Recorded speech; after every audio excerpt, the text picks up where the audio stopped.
आज हम सभी विशेष उत्सव के दिन पर यहाँ एकत्रित हुए हैं। पूरे भारत में मकर संक्रांति बहुत उमंग उत्साह के साथ मनाते हैं। विशेष गुजरात पतंग चलाने में बहुत नंबर 1 है। आज के इस शुभ दिन पर सभी गंगा में स्नान भी करते हैं, नदियों में स्नान करते हैं, मेले लगते हैं और दान पुण्य भी बहुत करते हैं। दान का भी महत्व है। इस सुंदर उपवन में आप सभी एकत्रित हुए हैं। लोग पतंग चला रहे हैं और आप पतंग बन करके बाबा के पास जा रहे हैं, उड़ रहे हैं ना। आपकी डोरी किसके हाथ में है? सबकी डोरी है बाबा के हाथ में। अगर बाबा को अपनी डोरी दी है तो बाबा आपको ऊंचे से ऊंचा उड़ाएगा। कहाँ ले जाएगा? जहाँ कोई नहीं पहुँच सकता। इस साकार वतन से अव्यक्त वतन, मूल वतन, उसकी हम सब यात्रा कर लेते हैं। तो हम सब ने बाबा के हाथ में जीवन रूपी डोर दे दी और बाबा ही इस डोर को बहुत ढंग से चला रहा है। माया इसको काट नहीं सकती। डोर कटेगी क्या? कभी नहीं कट सकती। इतनी मजबूत डोर है जो माया किसी भी रूप में वार क्यों न करे, लेकिन विजयी बन करके दिखाएंगे। बाबा हम सभी बच्चों को समय अनुसार संपन्न और संपूर्ण बनाना चाहते हैं। मेरे बच्चे अव्यक्त वतन में चलने के पहले साकार वतन में रहते अव्यक्त फरिश्ता बने, कर्म करते हुए कर्मयोगी बने। एक और अपनी स्थिति को इतना ऊंचा बनाएं जो इस कलयुगी दुनिया की हर परिस्थिति को सहज पार कर सके, और दूसरी ओर सेवाओं में इतनी तीव्रता लाएं जो बाबा का नाम रोशन हो, बाबा की प्रत्यक्षता हो। हर एक आत्मा अपना जन्म सिद्ध अधिकार बाबा से ले ले। भगवान इस धरा पर आया है, कम से कम ये पैगाम तो हर एक तक पहुंच जाए। इतना समय से भक्ति में पुकारा है, याद किया है, मुक्ति की, मोक्ष की कामना रखी है। तो मुक्तिदाता बाबा जब आया है तो बच्चों को हर एक तक ये पैगाम देना है कि अभी समय है जब आप अपना अधिकार, अपना वर्षा बाबा से ले सकते हो। तो बाबा ने सेवा के भी बहुत अच्छे चांस दिए और सेवा के 3 स्वरूप बताए। एक है अपनी श्रेष्ठ मनसा से, अपनी शुद्ध पवित्र वृत्तियों से वायुमंडल को परिवर्तन करना, दूर दूर तक पवित्र वाइब्रेशंस की सकाश देना, हर भटकती हुई आत्मा को राह दिखाना। मनसा सेवा वर्तमान समय के अनुसार बहुत आवश्यक है। दूसरी सेवा है वाचा, जो भी बाबा ने हमें ज्ञान धन दिया है, ज्ञान के इतने अनमोल खजाने दिए हैं। बाबा कहते बच्चे वाचा द्वारा ज्ञान का दान करो। हर आत्मा तक बाबा का परिचय वाणी द्वारा पहुंचाने का प्रयास करो। तीसरा है अपनी कर्म के द्वारा कथनी और करनी को समान बना करके ऐसे श्रेष्ठ कर्म करो बाबा की याद में, जिन कर्मों से गुणों का दान हो, लोगों को सीखने को मिले कि कैसे ये सब इतने कर्म करते हुए भी किसी कर्म के बंधन में नहीं बंधते, कर्म करते हैं और न्यारे हो जाते हैं। समय अनुसार हम सबको एक अटेंशन देना है। कर्म क्षेत्र पर कर्म तो करना ही है, इसके बिना तो हम नहीं रह सकते, लेकिन वो कर्म बंधन न बन जाए। कर्म संबंध हैं, संबंध सुख देने के लिए हैं, बंधन दुख देते हैं। तो सभी इस बात का विशेष अटेंशन देंगे कि कर्म बंधन न बने, वो संबंध के रूप में किया जाए।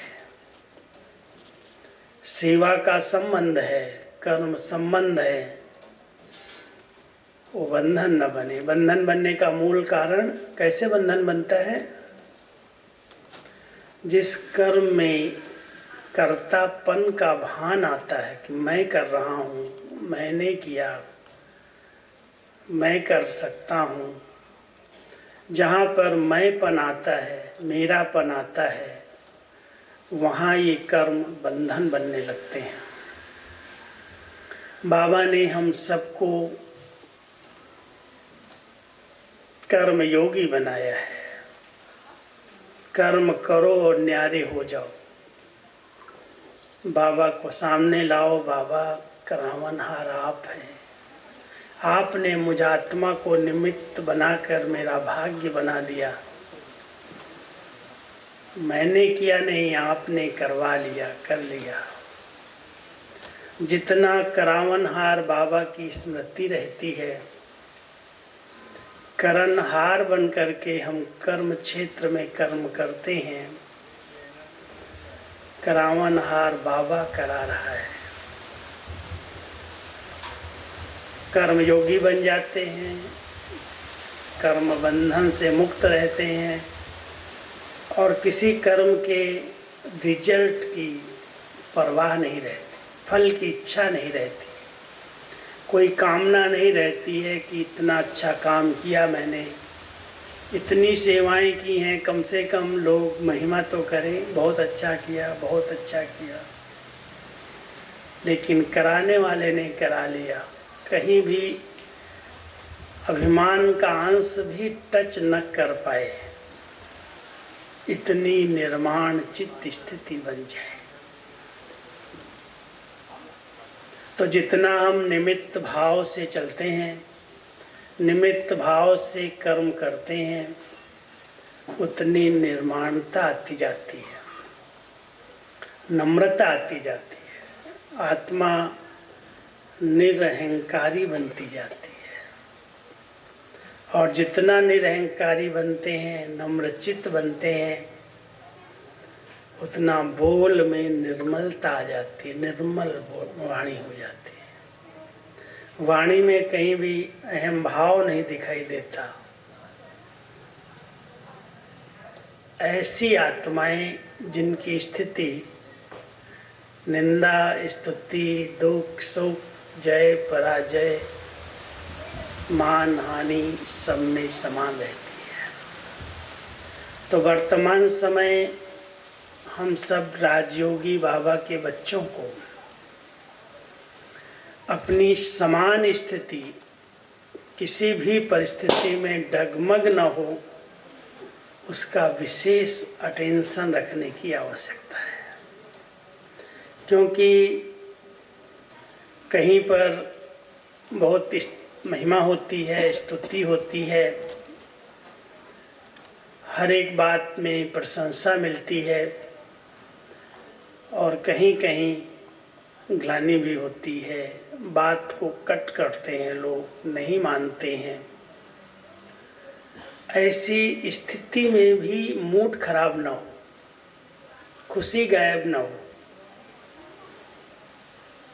चेहरे पर भी वो चिन्ह दिखाई ना दे। चाहे महिमा किसी ने की, कई बार कोई महिमा करता है बहुत अच्छा लगता है, कोई ग्लानि करता है तो उससे हम किनारा कर लेते हैं। कोई हमारी बात को सम्मान देता है, उसके समीप आ जाते हैं, और कोई हमारे बातों को काट देता है तो उससे हम दूरी बना लेते हैं। ब्रह्मा बाबा ने बहुत अच्छी तरह से हम बच्चों को एक पाठ पढ़ाया और खुद भी वही स्मृति रखी कि बच्चे, वैसे दुनिया में भी कहते हैं निंदक को नज़दीक रखना चाहिए, निंदक न्यारे राखिए। निंदा करने वाला अगर समीप होगा तो उसे क्या क्या फायदे होंगे, कभी इस पर विचार करना। कितना आपका अपने ऊपर ध्यान रहेगा कि ये कुछ भी गलत देखेगा, कोई भी बात होगी तो वातावरण में बात फैलाएगा। इसलिए पुरुषार्थी आत्माओं को निंदा कहने वाले से डरना और किनारा नहीं करना चाहिए, उसको अपना मित्र समझ करके कि कम से कम हमारे ऊपर इतना पहरा तो दे रहा है, जो हमें बार बार अटेंशन खिंचवाता है कि कोई भी कर्म गलत ना हो, भले वो कुछ भी खुद कर रहा हो, लेकिन वो जानता है ये पवित्र आत्माएं हैं, इन्होंने संकल्प लिए हैं, ये कभी गुस्सा नहीं करेंगे, कभी इन विकारों के अधीन हो करके कोई भी गलत कर्म नहीं करेंगे। हमारे सभी नियमों को, हमारी मर्यादाओं को सब समझते हैं, जानते हैं। वो चल नहीं सकते, वो अलग बात है, लेकिन अगर आप कुछ करते हैं तो उनकी बहुत पैनी नज़र आपके ऊपर रहती है। ये क्या कर रहे हैं, कहते क्या हैं और करते क्या हैं। इसलिए अगर कोई एक दो होते हैं, सब तो नहीं होते, लेकिन अगर एक दो ऐसे कोई हैं जो विरोध करते हैं, बार बार हमारे मार्ग में विघ्न डालते हैं, रुकावट लाते हैं, ग्लानि करते हैं, कुछ भी करते हैं, तो बाबा कहता है वो आपके गुरु हैं, आपके मार्गदर्शक हैं, आपका ध्यान खिंचवाने वाले हैं। इसलिए उनसे घबराओ नहीं, डरो नहीं, उनको समीप रहने दो, शुभ चिंतक रहो, लेकिन दुश्मन समझ करके उनसे किनारा नहीं करो। कई बार आपने देखा होगा जो दोस्त होते हैं वो कभी भी हमारी कमियों पर ध्यान नहीं खिंचवाते हैं। एक बहुत बढ़िया लेख हमारे भाई जी ने, जगदीश भाई जी ने लिखा था, उसकी हेडिंग इतनी अच्छी थी, सभी को पढ़ने की दिल होती थी। उन्होंने लिखा था, भगवान तुम मुझे मेरे दोस्तों से बचाना, मैं दुश्मनों से निपट लूँगा।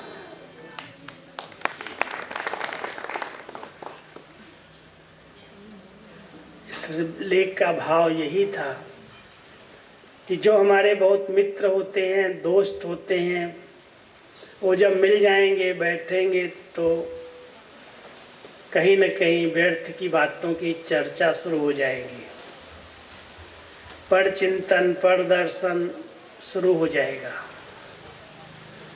शुरुआत भले ही ज्ञान योग से होगी, लेकिन कहीं न कहीं एक दूसरे की कमी, कमजोरी, जो हो रहा है उसके ऊपर चिंतन चर्चा शुरू हो जाएगी। इसलिए ऐसे मित्र, ऐसे दोस्त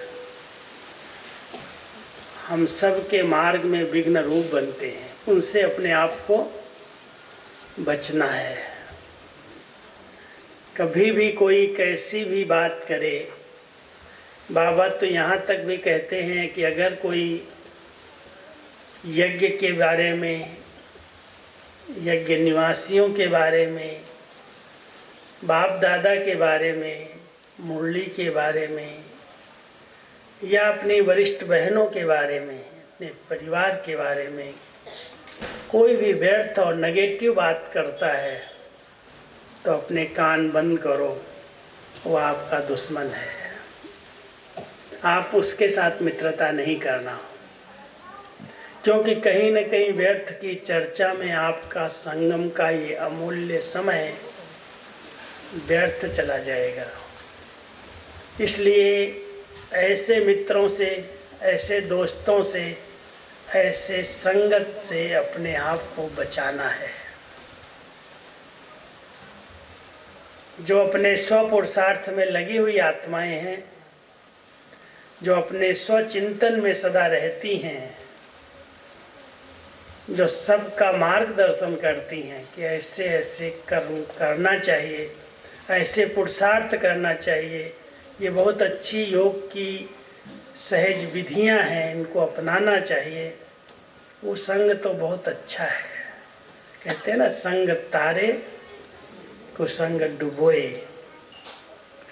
तो वर्तमान समय बाबा अपने बच्चों को कहता है, बच्चे संगत का बहुत प्रभाव पड़ता है, इसलिए कभी भी कमज़ोर का संग नहीं करो, नहीं तो वो भी अपना धीरे धीरे रंग लगा देगा, आपके अंदर भी वो कमजोरी प्रवेश कर जाएगी। इसलिए सदा सत्संगी बनो, एक बाबा के संग में रहने का अभ्यास करो। जब सत्संग कहते हैं ना, तो सत्य किसको कहा जाता है? गॉड इज ट्रुथ, बाबा ही सत्य है। बाकी आत्माओं के संग अगर हम ज़्यादा रहते हैं, बैठते हैं, उठते हैं, तो उनकी जो अपनी कमियां हैं, कमजोरियां हैं, संस्कार हैं, वो भी प्रभाव डाल सकते हैं। नियम फाउंडेशन है। ब्राह्मण जीवन के लिए पवित्रता मूल आधार है, और उसके लिए हम सब कितना लोगों का विरोध सहन करते, कितना सामना करना पड़ता। अगर प्रवृत्ति में एक ज्ञान में चलता है, दूसरा नहीं चलता, तो कितने झगड़े हो जाते, आपस में टकराव पैदा हो जाते। ये व्रत कलयुग में लेना, और कलयुग में जब एक बहुत उल्टी दिशा की ओर लोग बढ़ रहे हैं, जब इन विकारों का फुल फोर्स है, ऐसे समय में अपने जीवन को एक पवित्र योगी बनाना बहुत हिम्मत का कदम चाहिए। बाबा कई बार कहते हैं, केवल कर्म की पवित्रता नहीं है, लेकिन शुद्ध संकल्पों में रमण करना।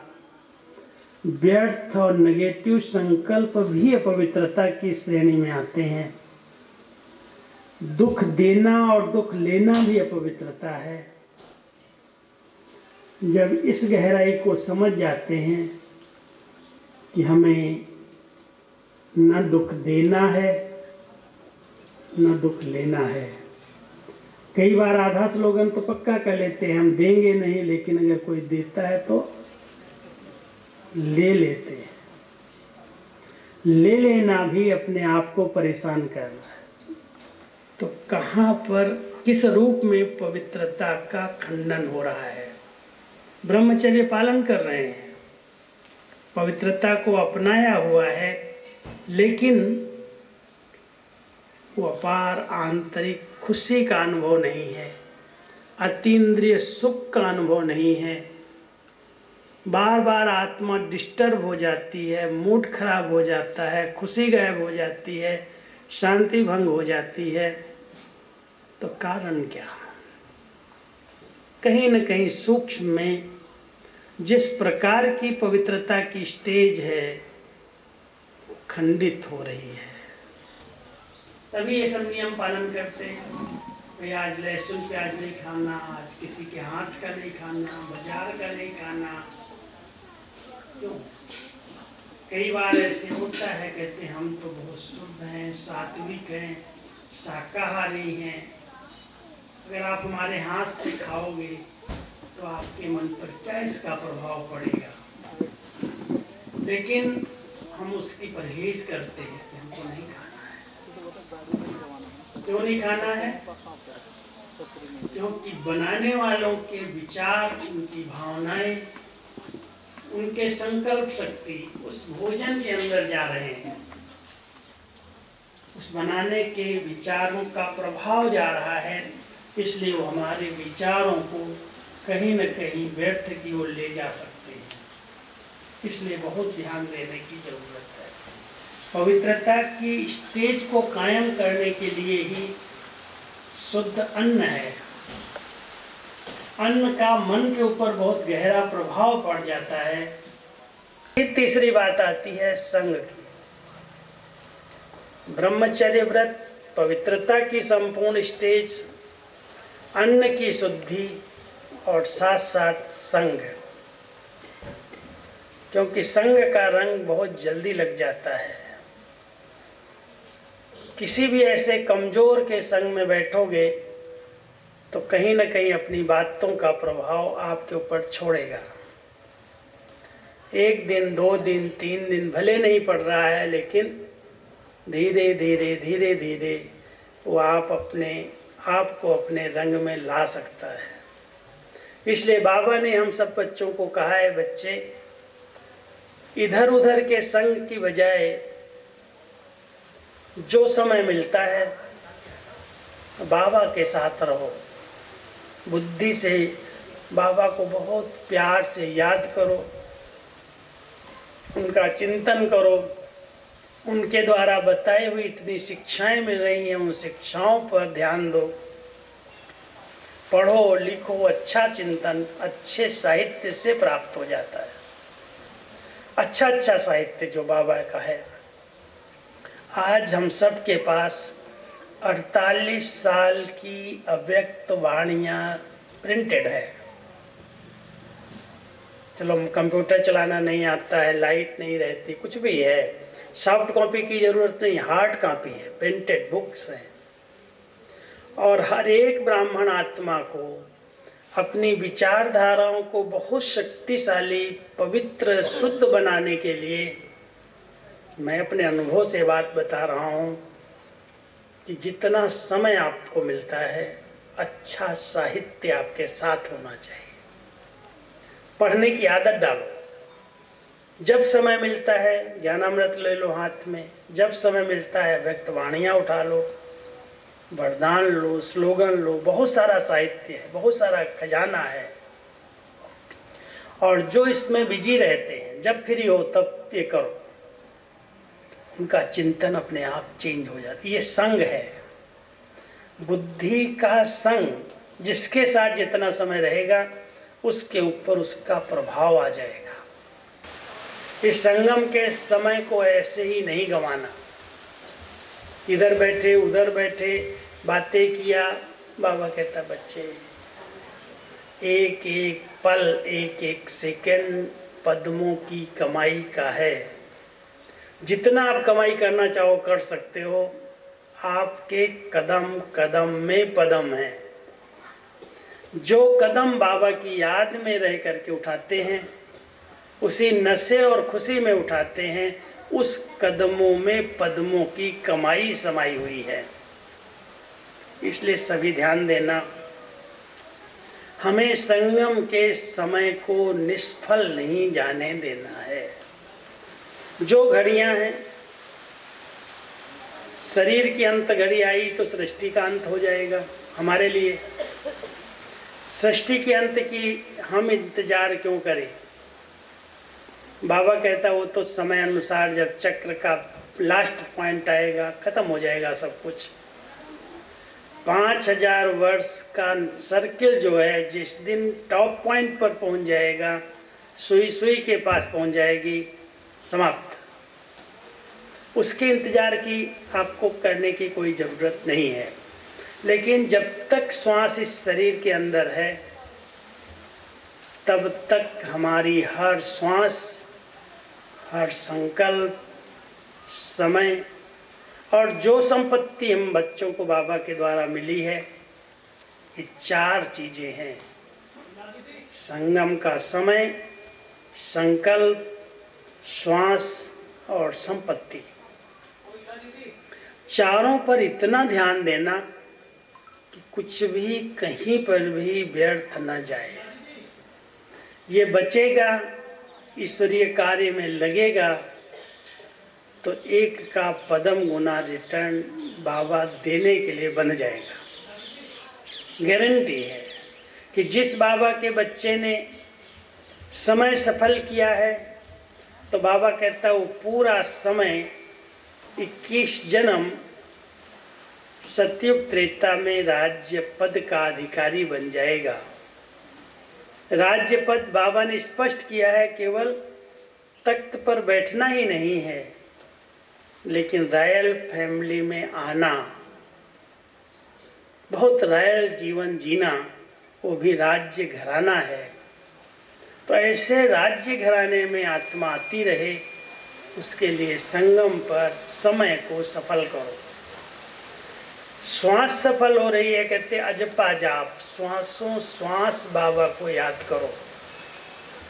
जो बच्चे श्वासों श्वास हर पल बाबा बाबा बाबा अनहद जैसे वह बाबा का याद बनी हुई है, उसके लिए बाबा कहते हैं बच्चे उसको कभी भी अचानक श्वास नहीं रुकेगी, ब्रेक नहीं होगी, हार्ट अटैक नहीं होगा, वो सदा स्वस्थ रहेगा। इसलिए समय, श्वास और अगर संकल्प शक्ति जमा की है तो ये संकल्प जो चलेंगे वही होने लगेगा। संकल्प सिद्धि को प्राप्त कर लेंगे, वही संकल्प उत्पन्न होगा जो होने वाला है, और कोई संकल्प उठेगा ही नहीं। इसलिए संकल्प की सिद्धि मिल जाए, हम एक एक संकल्प बाबा में लगाएं, बाबा के चिंतन में लगाएं, और स्थूल सूक्ष्म जो बाबा की दी हुई संपत्ति है उसकी अमानत है। भले हमने कमाई है, मेहनत करके कमाया, लेकिन हमने तो बाबा के आगे अर्पित किया, बाबा ये सब तेरा है, तूने मुझे ऐसा योग्य बनाया है जो ये सब आ रहा है, इसे हम देखा देखी में, इधर उधर की बातों में व्यर्थ नहीं कर सकते। सफल करें, ठीक ढंग से परिवार को चलाएं, वो श्रीमत है।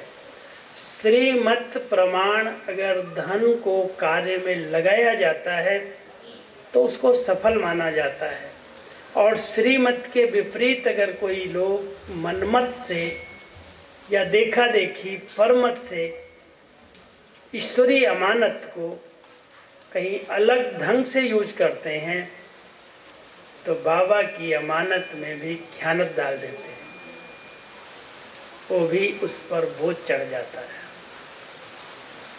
इसलिए ऐसा समय संगम का कल्याणकारी है जो बाबा हम बच्चों के साथ साथ रहता है। एक दिन बहुत अच्छी रमणीक बात बाबा ने कही थी कि मेरे बच्चों ने मुझे कंपेनियन तो बनाया है, लेकिन कंपेनियन को कंबाइन नहीं रखते। आप सबका क्या अनुभव है? कंपेनियन बाबा है, साथी है, लेकिन साथी सदा मेरे साथ रहे, कंबाइंड होकर के रहे। जैसे आत्मा और शरीर केवल साथ नहीं है लेकिन कंबाइंड है। इनको कोई अलग करना चाहे तो कर सकता है क्या? अलग हो गया तो ये मुर्दा है, मिट्टी है। इतना कंबाइंड है जो एक पल भी अलग नहीं है, किसी घड़ी भी ऐसे नहीं आप कह सकते हो मैं तो परम धाम में बैठा था, मैं सूक्ष्म वतन में था, मुझे साकार का अनुभव नहीं, मैं तो निकल गया था यहाँ से। आत्मा कभी किसी घड़ी भी शरीर से निकल जाएगी तो इस शरीर बेकार हो जाएगा। इसलिए भले ट्रांस के पार्ट चलते हैं, संदेशी कहती है मैं बाबा के पास गई, आज गुलजार दादी जी बाबा के पास जाती थी, मैं बाबा के पास गई, बाबा ने मुझे वतन में ये दिखाया, ये दिखाया, ये दिखाया। बाबा आए, बाबा ने अपना पार्ट बजाया, बच्चों से मिले, सब कार्य किया। दादी को कुछ पता नहीं, लेकिन आत्मा शरीर से निकल के गई क्या? मर्ज हो गए वो संस्कार, वो स्मृतियां मर्ज हो गई। आत्मा इस शरीर के अंदर ही रही, लेकिन जो उनका अपना चिंतन था, संस्कार थे, वो मर्ज हो गए और शिव बाबा प्रवेश हुए और शिव बाबा के संस्कार मर्ज हो गए। आपने देखा होगा पहले बाबा जब आते थे तो गुलजार दादी की आवाज़ चेंज हो जाती थी, अपनी ओरिजिनल आवाज़ बदल जाती थी। बाबा व्यक्त रूप में ही बोलते, बात करते। उस समय दादी को कुछ पता नहीं होता। मुरली बाबा की चली, मैंने टाइप किया और जब बाबा वापस गए तो मैं दादी के पास मुरली देने जाता था, दादी को मुरली देता था। दादी जब पढ़ती थी तो जैसे उनको स्मृति में आता था कि हाँ, जैसे कोई स्वप्न में स्मृति रहती है ना, ऐसे उनको स्मृति में आती थी। बाबा ने सुनाया, पढ़ती थी तब स्मृति आती थी, लेकिन वैसे वो स्मृति मर्ज थी। तो आत्मा कभी भी शरीर से अलग नहीं होती, अलग हो गई तो शरीर बेकार हो गया। बाबा कहते हैं जैसे आत्मा और शरीर कंबाइंड हो गए हैं, ऐसे ही आप बच्चों को 3 रूपों में कंबाइंड रहना है। एक आत्मा शरीर कंबाइंड, ऐसे मैं बाबा के साथ कंबाइंड हूँ।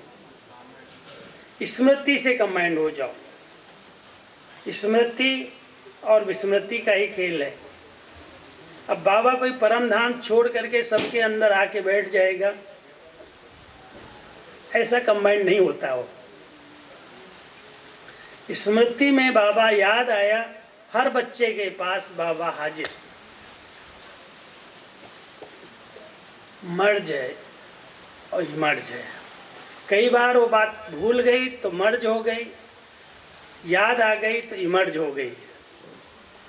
तो बाबा की याद, बाबा का प्यार इतना इमर्ज कर लो जो बाबा को ऐसे अनुभव हो जैसे वो तो मेरे साथ कंबाइंड है। वो प्यार का सागर है, वो सुख का सागर है, वो पतित पावन है, वो सर्वशक्तिमान है, वो ऑलमाइटी है, वो मेरे साथ साथ कंबाइंड है। क्या होगा इस कंबाइंड स्मृति से? आत्मा जो कमजोर है वो शक्तिशाली बन जाएगी। बाबा के याद के संग में रहते रहते बाबा की याद का रंग लग जाएगा। वो पतित पावन है, मैं आत्मा शरीर के साथ रहते रहते पतित बन गई, विकारी बन गई, बाबा के साथ कंबाइंड हो गई, तो वो संग बाबा का मेरी अपवित्रता को समाप्त कर देगा। इम्प्यूरिटी खत्म हो जाएगी। केवल संग में रहने की, कंबाइंड रहने की, कंपेनियन बनाने की अभ्यास करो। स्मृति से कंबाइंड है। शिव बाबा ऊपर से आके ही मेरे अंदर बैठ गया, प्रवेश होने की जरूरत नहीं है उसको, लेकिन उसकी स्मृतियाँ इतनी हैं। जैसे कोई माँ, बच्चा रह रहा है अमेरिका में, लंदन में, माँ यहाँ बैठी है, लेकिन उसका प्यार ऐसा है जो कहती है वो तो मेरे से एक पल भी अलग नहीं होता, वो तो मेरे साथ साथ रहता है, वो तो मेरे नैनों में बैठा हुआ है, वो तो मेरे दिल में बैठा हुआ है। क्या बैठा है? उसकी याद है, उसके प्रति उसका स्नेह है, इसलिए वो कहती मेरे साथ है, मैं उसको एक पल भी नहीं भूल सकती, एक पल भी मेरे से जुदा नहीं हो सकता। ऐसे ही बाबा मेरे साथ कंबाइंड है। इस बात को यथार्थ रीति से समझना। कई लोग इसमें बहुत भ्रमित होते हैं और भ्रमित कर लेते हैं, समझते हैं शिव बाबा मेरे अंदर है। शिव बाबा किसी के अंदर नहीं आता न जाता। शिव बाबा केवल एक ही तन चुनता है। उसने ब्रह्मा बाबा का तन चुना, ब्रह्मा बाबा के द्वारा इतनी बड़ी स्थापना का कार्य किया, और जब ब्रह्मा बाबा उनके समान बने तो दो आत्मा कंबाइंड हुई और फिर गुलजार दादी का दूसरा रथ लिया। अब इस रथ से बाबा ने जो स्थापना का कार्य करना था, कराना था, पूरा किया। मंदिरों में केवल दो रथ ही दिखाए गए हैं, दो नंदी दिखाए गए हैं। इसलिए बाबा कंबाइंड हैं, अपने बच्चों के साथ है, वो अलग नहीं हो सकते, लेकिन वो किसी के द्वारा अपना पार्ट फिर बजाएंगे, ये उनकी भ्रमित मत है। इसलिए कभी भी आप भ्रमित नहीं होना। बाबा का पार्ट जो चला और जिस तरह से बाबा को भी पार्ट अपना चलाना है, बच्चों की जिस तरह से पालना करनी है, बाबा अंत तक बच्चों के साथ ही है। जब जहाँ बच्चे याद करते हैं, बाबा उनको अपनी साथ हाजिरी का, मौजूदगी का, अपने संग का अनुभव करा देता है। तो वर्तमान समय हर एक ब्राह्मण बच्चे को, जैसे दादी हमेशा कहती थी, गुलजार दादी का शब्द सुनाता हूँ, किसी बड़े वीआईपी को अगर आप अपने पास बुलाते हो तो उसके लिए पहले स्थान तैयार करते हो। उसके लिए क्या स्वच्छता चाहिए, किस प्रकार का साधन चाहिए, किस प्रकार के लिए उसको बैठने का सोफा चाहिए, किस प्रकार की कुर्सी चाहिए, बहुत कुछ तैयारी करनी पड़ती। आज हमारी प्रेसिडेंट आई, बाबा की बच्ची थी। पहले जब आती थी तो उसको 8-10 के बेड कमरों में सुलाया जाता था। कई बार आई मधुबन में, 6-7 बार आ चुकी है। राज्यपाल बनी तब 2 बार आई, उसके पहले 3-4 बार आई। जनरल में रहती थी, जनरल में खाती थी, और इस बार जब आई तो क्या उसका ठाट था।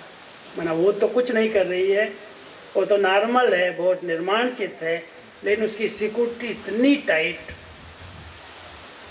यहाँ बैठना, इतनी दूर बैठना, ऐसे बात करना, ऐसे रहना, उसके लिए ऐसे बर्तन भोजन के होने चाहिए, ऐसा टेबल होना चाहिए, सीढ़ी है तो उसको पकड़ने के लिए रेलिंग ऐसी होनी चाहिए। एक एक चीज पर पहले से ही 5-6 दिन पहले से ही सिक्योरिटी आकर के बैठ गई। किन बर्तनों में भोजन बनेगा, किस प्रकार का तेल उसमें प्रयोग होगा, किस प्रकार का आटा आया है, एक एक चीज क्या उसकी तैयारी थी। आप सब समझ सकते हो कि जब आज देश का राष्ट्रपति, उसको इतना मान सम्मान दिया जा रहा है और विश्व पिता को हम अपने पास बुलाना चाहते हैं, बाबा को हम अपने पास कंबाइन करना चाहते हैं, उसके लिए कितनी स्वच्छता चाहिए, कितनी पवित्रता चाहिए, कितनी रॉयल्टी चाहिए, उसको हम बुला रहे हैं आ जाए। तो एक बार हम आपस में रोरियान करते, देखो बाबा आता है, हम कितना साधारण रीति से बाबा से मिलते हैं, बैठते हैं, पास में चले जाते हैं। इनके पास भी कोई नहीं जा सकता। फोटो निकालने के लिए इतना प्रतिबंध, कोई खड़ा यहाँ नहीं हो सकता, कोई टच नहीं कर सकता, कोई ये नहीं कर सकता है। जो उनसे मिलेगा पहले उसका कोविड चेक होगा, उसका ब्लड पहले लो, पहले उसकी रिपोर्ट दो। कितनी तैयारी। हम सब इसी बात से चेक करें, हम भगवान को बड़ा साधारण समझ लेते हैं। इतना परम पवित्र शिव बाबा, और ऐसे गुलजार दादी कितनी पवित्र होगी आप समझ सकते हो। बाबा ने एक बार उसकी जीवन पत्री बताई थी, 7 जन्मों से पवित्र आत्मा रही है, पिछले 7 जन्मों से। इतनी निर्मल, इतनी पवित्र, इतनी इनोसेंट, जिस तन में शिव बाबा आए उसकी एनर्जी, संकल्प की देखो, बोल की देखो, चेहरे की देखो, उसके हाव भाव देखो, क्या उसकी रॉयल्टी, क्या उसकी पर्सनालिटी। कहीं भी बाई मुक्ता नहीं, कहीं भी इधर उधर घूमना फिरना नहीं, एकदम मस्त। बहुत गहराई से इन बातों को समझना चाहिए। बाबा, भगवान, उसके साथ मैं आत्मा कंबाइंड तो रहूं पहले। उनके जैसे हमारी रूहानियत, रूहाब, वो पर्सनैलिटी, वो रॉयल्टी, वो प्योरिटी जितना हमारी बढ़ती जाएगी उतना हम बाबा के संग का अनुभव कर सकेंगे। तो ये दूसरा कंबाइंड स्वरूप है। और तीसरा कंबाइंड स्वरूप याद रखना, इसी समय का हर एक को याद रखना चाहिए, मैं चतुर्भुज हूँ। दो भुजाएं हैं मेरी, लेकिन आत्मा के अंदर दो संस्कार हैं, मेल और फीमेल के। जैसे श्री लक्ष्मी श्री नारायण, उनका कंबाइंड रूप विष्णु है। विष्णु केवल सिंबल है, विष्णु कोई व्यक्ति नहीं है, वो सिंबल है। श्री नारायण श्री लक्ष्मी का कंबाइंड रूप है। भविष्य कंबाइंड रूप संगम पर अनुभव करने के लिए हम सब कभी ये न कहें हम मेल हैं, ये कहें हम फीमेल हैं। दोनों संस्कार आत्मा के अंदर हैं। किसी जन्म में कोई फीमेल मेल भी बन सकती है, मेल फीमेल भी बन सकता है।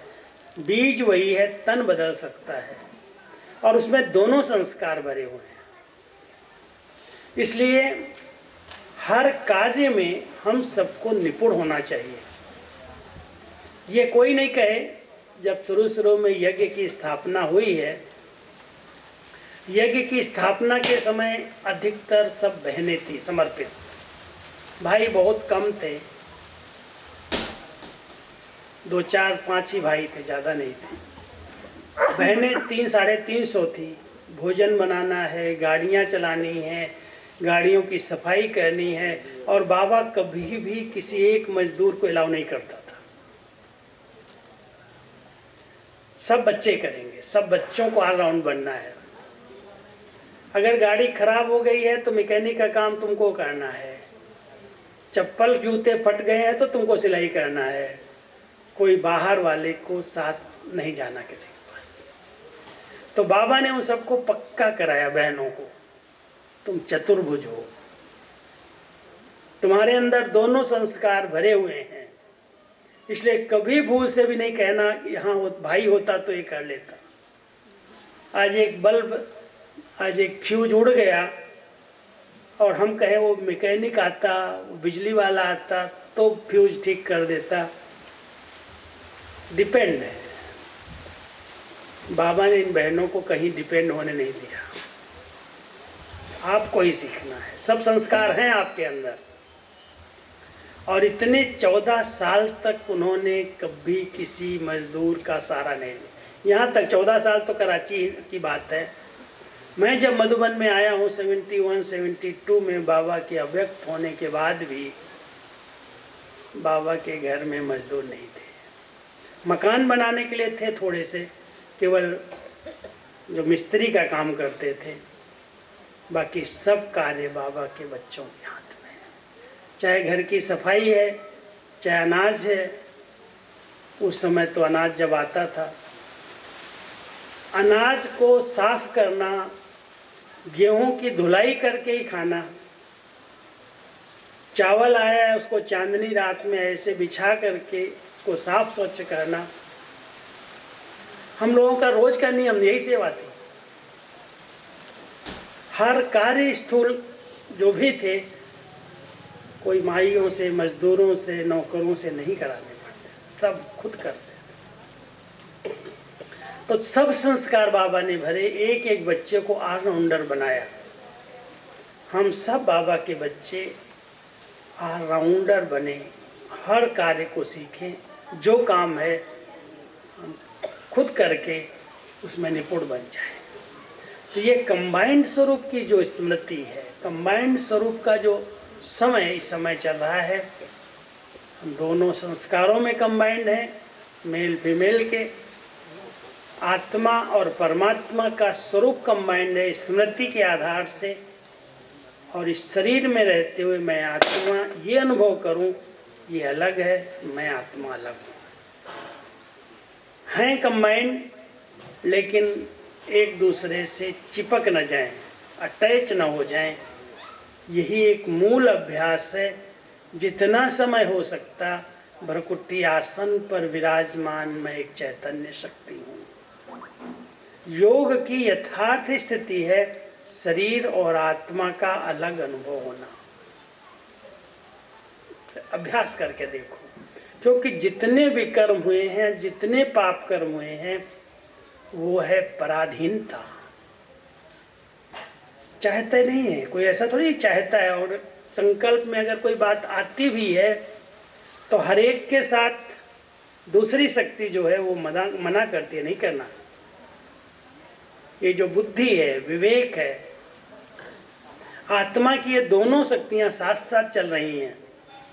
संकल्प उठता है ये कर लो, बुद्धि कहती है नहीं करना।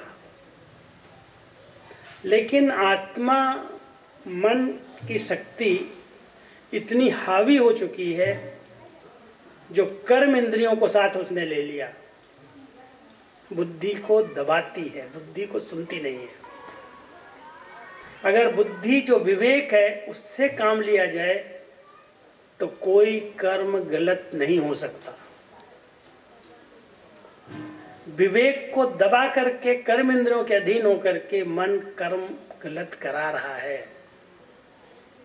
इसलिए मन के साथ बुद्धि को जरूर साथ साथ रखो। कोई भी संकल्प उठता है तो तराजू है बुद्धि, आप पहले विवेक से विचार करके श्रीमत क्या कहती है, करना चाहिए या नहीं करना चाहिए। क्या ये हमारे बाप दादा ने, ब्रह्मा बाबा ने किया, और अगर उन्होंने नहीं किया तो मैं नहीं करूँगा। ब्रह्मा बाबा ने क्या ये सोचा होगा, ये बोला होगा, ये किया होगा? अगर उन्होंने नहीं किया तो मैं क्यों करूं? सभी बाबा के कदम पर कदम रखने वाले बच्चे हैं।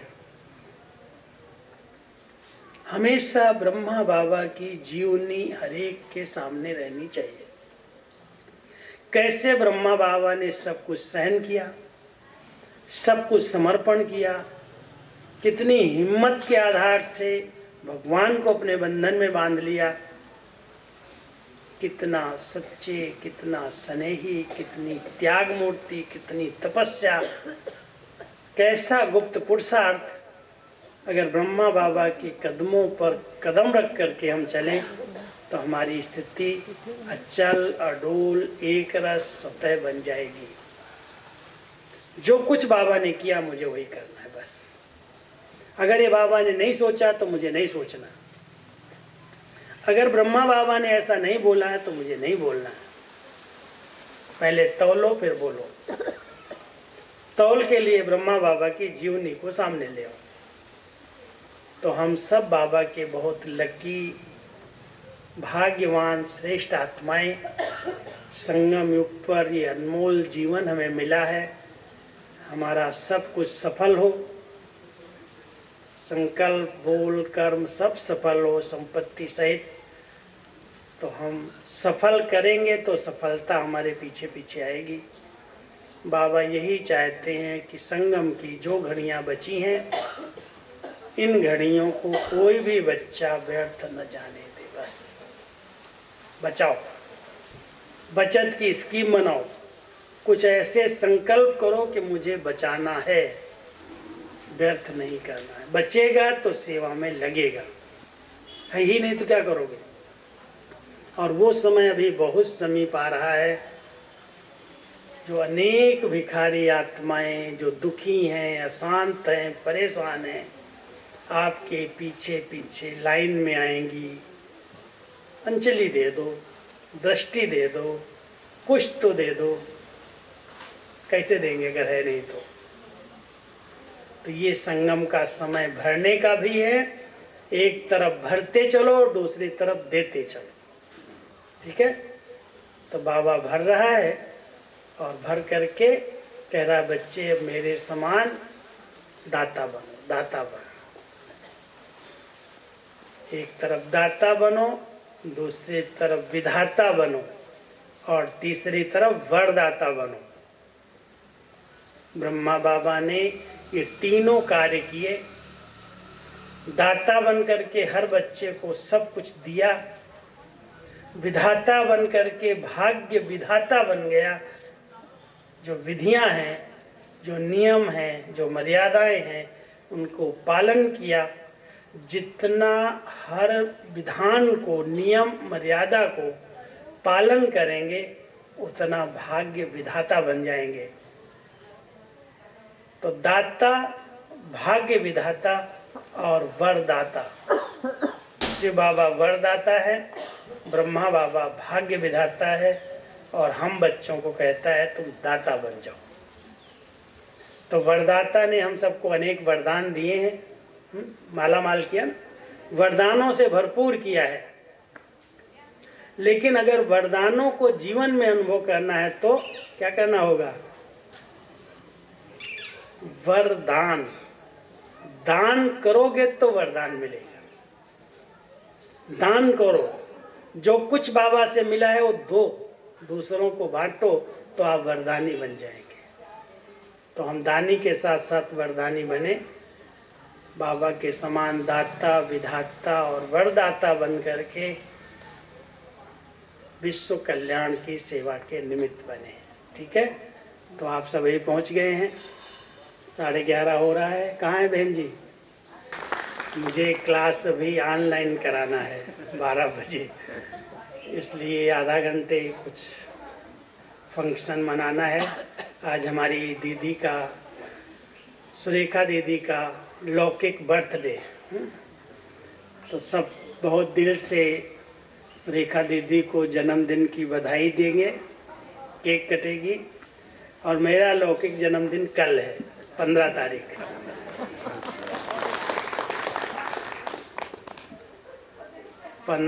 जनवरी 56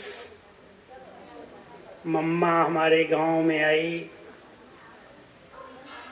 23 दिसंबर 60, 4 साल में ही मम्मा ने मेरे गोद ले लिया। 4 साल का गोद का बच्चा है।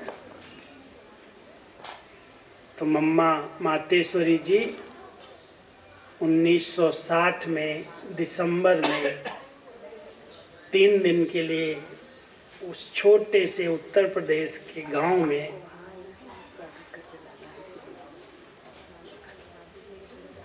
पैंतीस दादियों के साथ आई।